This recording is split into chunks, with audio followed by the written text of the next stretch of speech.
And I'd like to introduce you to our medical doctor advisor here at Xperia. And if you have not met him, you need to do so. You need to hear him speak. He is a wonderful speaker, and I learn so much every time I hear him talk. Even when it's on the same subject, I learn something new. And Dr. Rouse is a doctor of natural medicine. He is also a registered pharmacist, also a major radio and TV personality, and also an ordained minister. And we're so excited to have Dr. Rouse on the call tonight to speak with us. Dr. Rouse, are you with us? Hey, Jack. Dr. Rouse is in the house. Okay, Good great. to be with you. Thank you so much, Dr. Rouse. We have a very, very special call tonight on protecting your heart and finding a way so that we can come out ahead on this situation, which is, from what I read, is the number one killer in between men and women, which is heart disease. And I was really amazed when I was looking on about this call tonight and doing some research on the internet. It was just pretty staggering of what's going on. And from what you have told me, that we can do something about this, and we can protect ourselves from this. A couple stats that I did see I was going to tell you about, which I know you already know, that the number one state for heart disease and the killer of heart attacks is Mississippi. The number one, the best state where there's fewer heart attacks is in Minnesota. So, Dr. Rouse, I'll turn it over to you and tell us, how do we protect ourselves? Wow, isn't that something?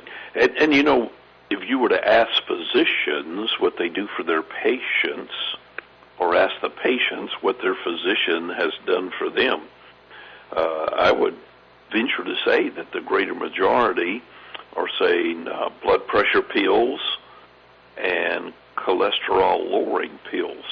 You know, they go after those two advents that are measurable, and usually when they look at the measurement of your blood pressure or your cholesterol, the one in two punch, or the 1 in 2 reasons they do that medically, is because they have pharmaceutical drugs. They have patented drugs that are specific to hold the blood pressure and the cholesterol in check.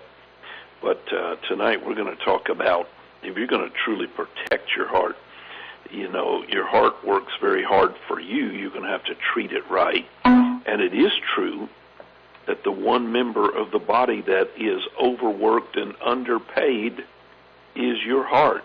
Right at the center of your cardiovascular system, the heart beats more than 100,000 times every day. 100,000 pumps a day, and it pumps nearly 5,000 gallons of blood over a 60 to 70,000 mile blood vessel highway. You know, that means that in the average lifetime, that's going to add up to 2.5 billion thumps and 100 million gallons. 100 million gallons of blood pumped here, there, and you know, that'll fill up a tanker or two. That is a lot of blood. And the heart is such a vital organ that we should do everything possible to give it assistance, to help it out. And the best thing, obviously, is to adopt. You know, come in here, I'm going to adapt and adopt. I'm going to do both. I'm going to take them in a healthy lifestyle. There's a lot of credence to a little bit of regular exercise. A walk is good for you, and no doubt that when you bring in higher fiber in your diet, make sure that everything hasn't been refined, or if it's coming out of a box, it's probably not high fiber. And true eating habits, the lower fat that we eat, the lower cholesterol we eat, the less refined carbohydrate sugars we eat, all of those things just become up and at 'em. Hey, controlling blood pressure, stop smoking, work on our weight, all of those things can become most essential. But tonight, What we're going to talk about is one of the neat things that controls so many aspects, and that's getting a proper mineral bath. You know, the heart, the body, the blood needs great nutrition. It needs the B vitamins. It needs the minerals. It needs the amino acids. It needs the good fat. So as we flip the there we go. We hear that two things that doctors will prescribe: blood pressure pills and cholesterol pills. Look at that chart. These are the things that actually cause unhealthy hearts. And you know, if you're only going to beat the drum on two, you're missing a whole scenario of what's up, Doc. Now, I don't know about you, but I have no intentions of swallowing that many pharmaceutical drugs to try to take care of that many physiological problems. I think we need to go back to the basics and get back into the protocol of you know, God created the human body purposefully and in sync with the environment, with the creation. And when we start looking at the food structure, the things that he grows in his garden, and things that are not not overly refined, and things that come to us naturally, then we start realizing that I believe we missed a lot. In going down the line. What we're finding is that these are independent risk factors, but you can circumvent each and every one of them without a drug, without having to use pharmaceutical technology to come back in to put the heart back into place.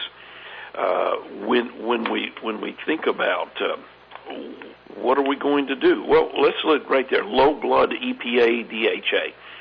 Now I realize that's highfalutin fancy words, but you know these are the good fats. We're always knocking the cholesterol and the triglyceride, the bad fats, but here's the good fats. And you know, if you have low blood EPA, DHA, then goodness gracious, you can become more healthy by taking in the plant. Eat more of the plants. How about an avocado? You ever heard of avocados? You slice an avocado or get you a spoonful of avocado oil, perfect EPA, perfect DHA. And when you eat that on your salad or in your sandwich, you're fixing your heart. The next thing on there is elevated C-reactive protein. The CRP is a mess. It means that there's something hot, inflammatory, it's negative, it's going against you. And to pull the C-reactive protein down, that takes things like, let's see, how about grape skin, resveratrol? How about the procyanidine from the seed of a grape? Yeah, now we're talking healthy. And when we start lowering the C-reactive protein, we start protecting the heart. So we're saying real simply that eating better, getting the good fruits and vegetables is a good thing. But if you were to get yourself a 200 milligrams of resveratrol, and not just any resveratrol, trans resveratrol, the real McCoy stuff, the stuff that comes out of the grape that God grows. And when this trans resveratrol goes in, C-reactive protein goes down. Then on the list is excess low-density lipoprotein. They call that bad cholesterol. And you know, total cholesterol is one thing, but when your LDL is up and your good HDL is down, we're in trouble. And we're finding that a nutrition called vitamin C and lysine, we're finding that the power that comes in the pectin, the glucomannan, things that are in aloe, things that are in the fruit of the pomegranate. My goodness. Or the power of fucoidan. All those things are vegetables. They are the Mediterranean powerful diet that comes with fresh fruits and vegetables. And they are very effective, exceedingly effective, actually, in lowering the LDL. But what I like about the power of resveratrol, it upgrades the HDL. And when you look at the power of OPC, rich in vitamin C, rich in lysine, rich in the B complex, very rich in the mineral magnesium. These things are exceedingly powerful in lowering. OPC is rich in niacin, very rich in niacin, the B3, that helps to simultaneously lower LDL and triglycerides, but favorably raise the good HDL.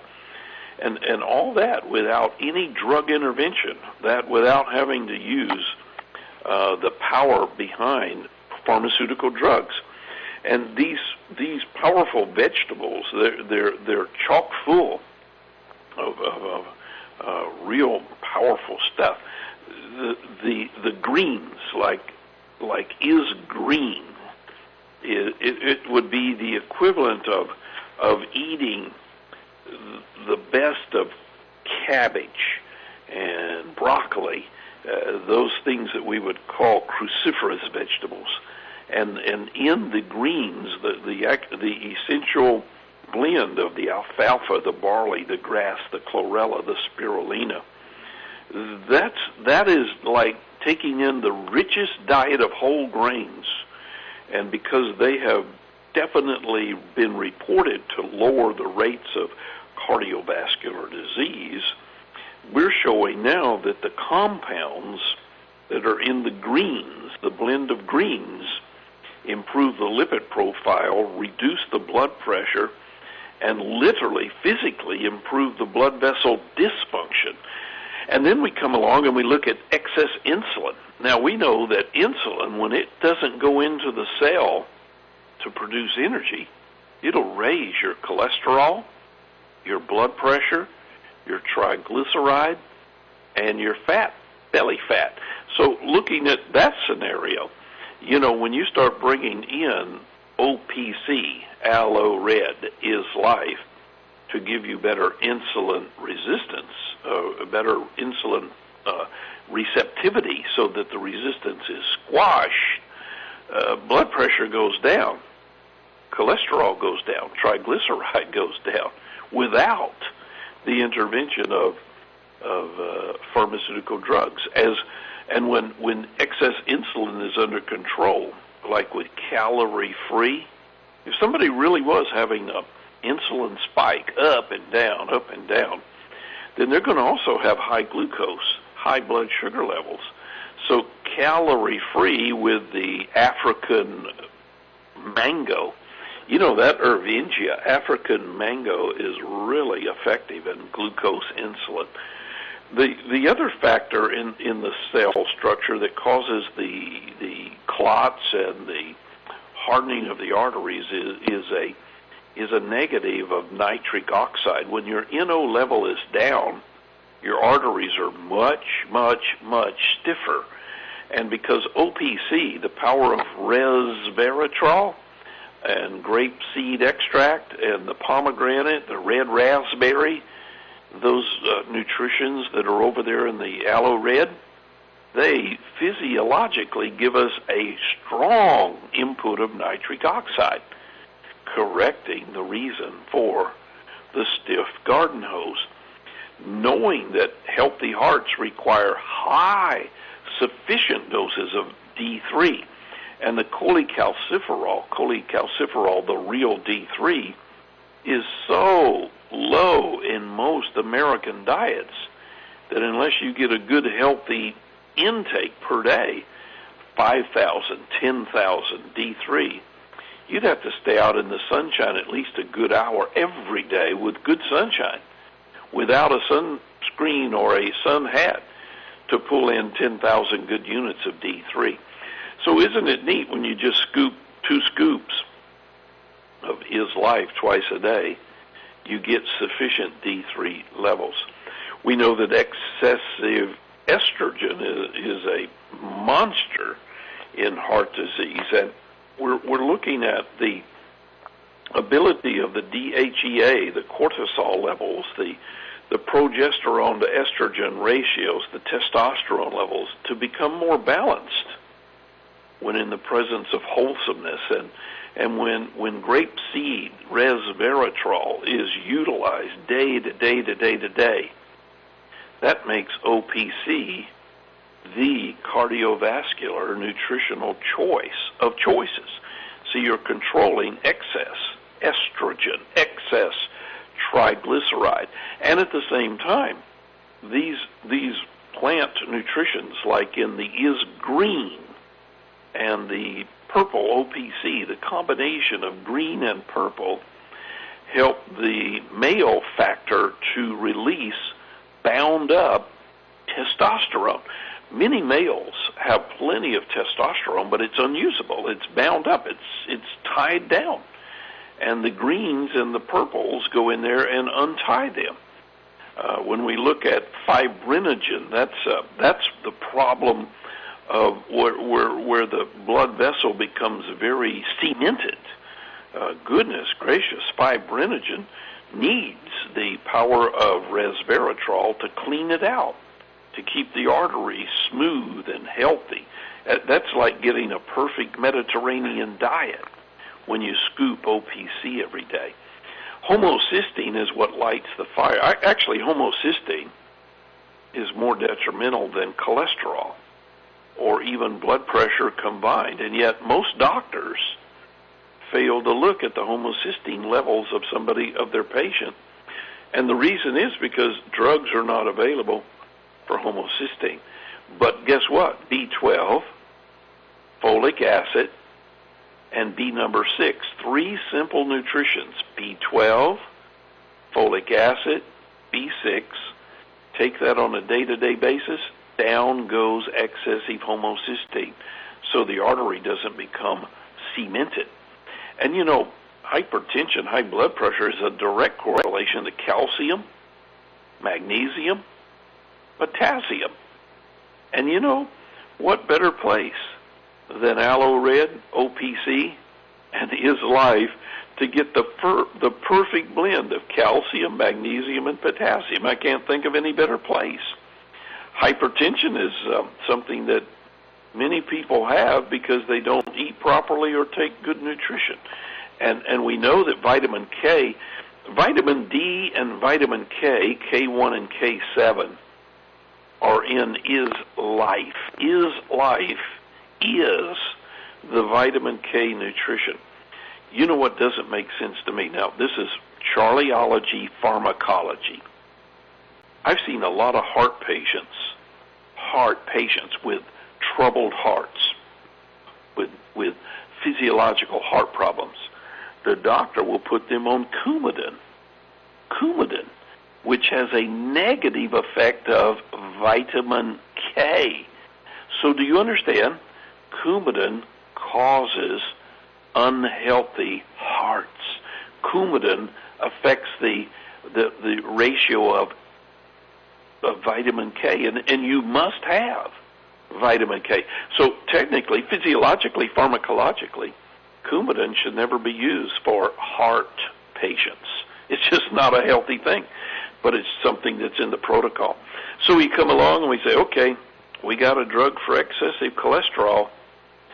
Well, I put it right there at the bottom of the list because I truly think that if somebody walks a little, nutritionizes a lot, takes good care of themselves, I think that they'll find that when they have their cholesterol levels checked the next time, probably they were not a statin drug deficient.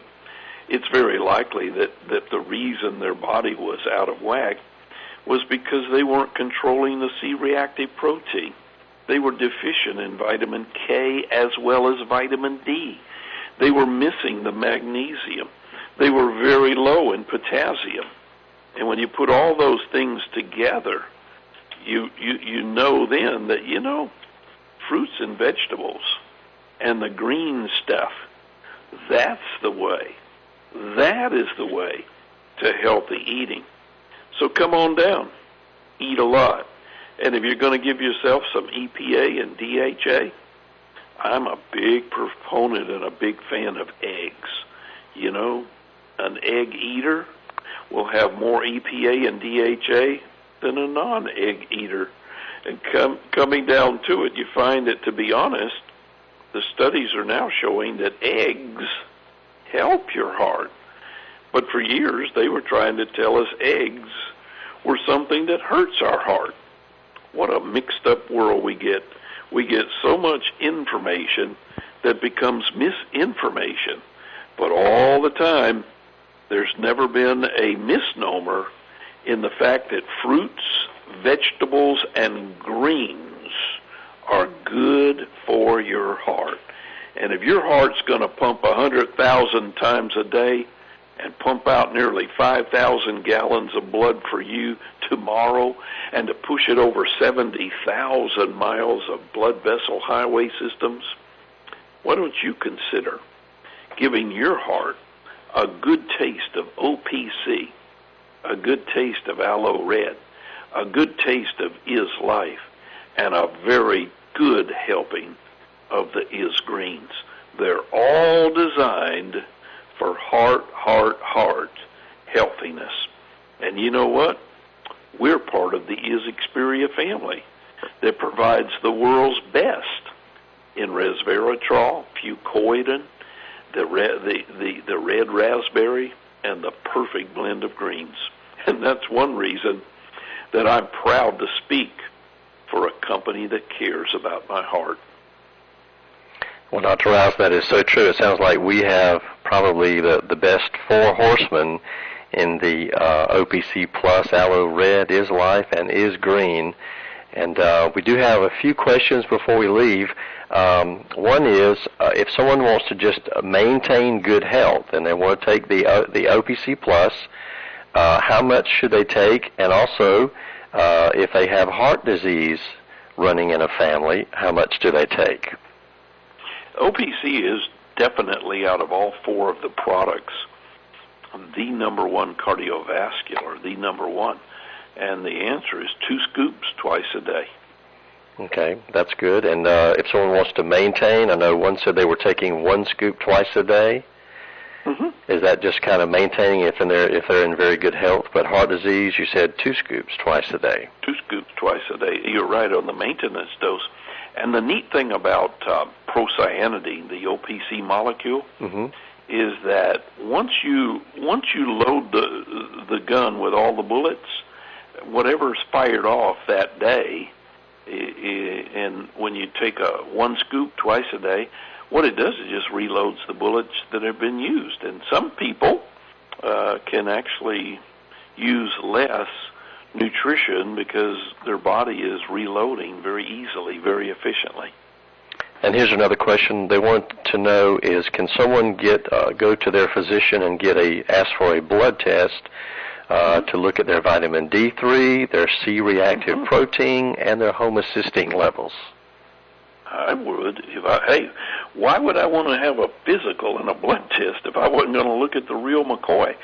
Your elevated C-reactive protein and homocysteine levels are right up there, necessary to look at, because I guarantee you, if you've got elevated C-reactive protein, you can have perfect cholesterol and not get anywhere. They did a Crestor study, the drug Crestor mm-hmm. that lowers cholesterol. Mm-hmm. And they found that a lot of people had heart attacks and died while taking Crestor. So that became very, disconcerting. And then when they got deeper into the problem, they found that it wasn't the cholesterol that's killing us. It's the homocysteine and the C-reactive protein. The amazing thing is they could have just given them OPC to start with and saved their life. Mm-hmm. What an amazing physiological, pharmacological thought. Are there certain levels of those? I know vitamin D3, being a cancer survivor, I definitely try to keep mine between 75 and maybe 85. I know that it's talked about before that when you're someone not having cancer, at least keep it over 50. But how about the on up around 75? Most people, Jack, are going to have to take 35 units per body pound, just per day to keep up with that. Mm-hmm. How about the C-reactive protein and homocysteine levels? Are there certain levels that they should strive for? Yeah, and each one of those little blood tests are varied, so we don't want the letter H for high. But in one simple dose, it's a sublingual, under the tongue, B12, B6, folic acid. You want all three in one tablet. You want to slide it under your tongue. Mm-hmm. One tiny tablet once a day will keep you homocysteine C-reactive protein free. Now, that's amazing. It's amazing that one simple, inexpensive nutraceutical has all that combat warfare, can outperform anything in the pharmacological world, and has no side effects. None. And here's one from Karen Hicks, wanted to know how much of the OPC, Aloe Red, and Is Life should someone be taking if their LDL is elevated and total cholesterol is high? I would get in 2 scoops of each twice a day, knowing that that has a good thing to one. You don't want the LDL to be oxidized. That means to be on fire, and that prevents that, so mm-hmm. it's not sticky, gluey, or gummy. But mm-hmm. at the same time, physiology shows us that when we take your blood and check it again, 8 weeks, it goes down. It goes down substantially. Okay, and here's someone that was saying that they are on Coumadin, and if they continue to take Coumadin, then sometimes people do not want to come off. They're listening to the doctor, but they do believe you what you're saying. How much of the Is Life should they take if they stay on Coumadin to replace the vitamin K that the Coumadin is taking away? Well, when they do their Coumadin, their warfarin blood test weekly, every prothrombin test, then the dose will be adjusted accordingly. 1 scoop twice a day is healthy, wholesome mm-hmm. food intake, but it requires consistency. You don't want to hit a scoop today, take your blood test tomorrow, and then not ever take another scoop, because that throws the blood test so far out of whack. If you're going to eat it, the food you're going to eat, do it consistently so that the doctors and the labs can adjust accordingly. Okay. All right. Sounds good. And then last question here. We've just got about another 30 seconds. If someone is not taking the Is Greens, they're taking the OPC Plus, the Aloe Red, and Is Life. But if they take the Is Greens, will that help raise that EPA and DHA levels? Correct. Okay. Those are definitely in there. Now, they're finding one of the greater sources for DHA today is in the sea plants, the algae of the sea, and that in our category, that's fucoidan, Is mm-hmm. Life. Mm-hmm. So there's a lot of things that are going to most productively raise it. And yes, Is Green definitely raises EPA and DHA way up there. It's like getting full dose flax. Okay, good. And I know that we have a lot of good things coming at the convention in Florida in May. You kind of mentioned a few of those. We didn't say that, but we look forward to those. And also something brand new about the OPC Plus. We can't tell you, but I know that's happening at the convention in May, and you will find that out there. But Dr. Rouse, what a very informative call tonight. We did record this, and we'll put this up in the training center. And thank you so much for talking to us about a subject that we definitely need to pay special attention to. And we appreciate your call tonight. And everyone, thanks very much for being on the call, and we'll talk to you very soon. Good night, everyone, and have a great week.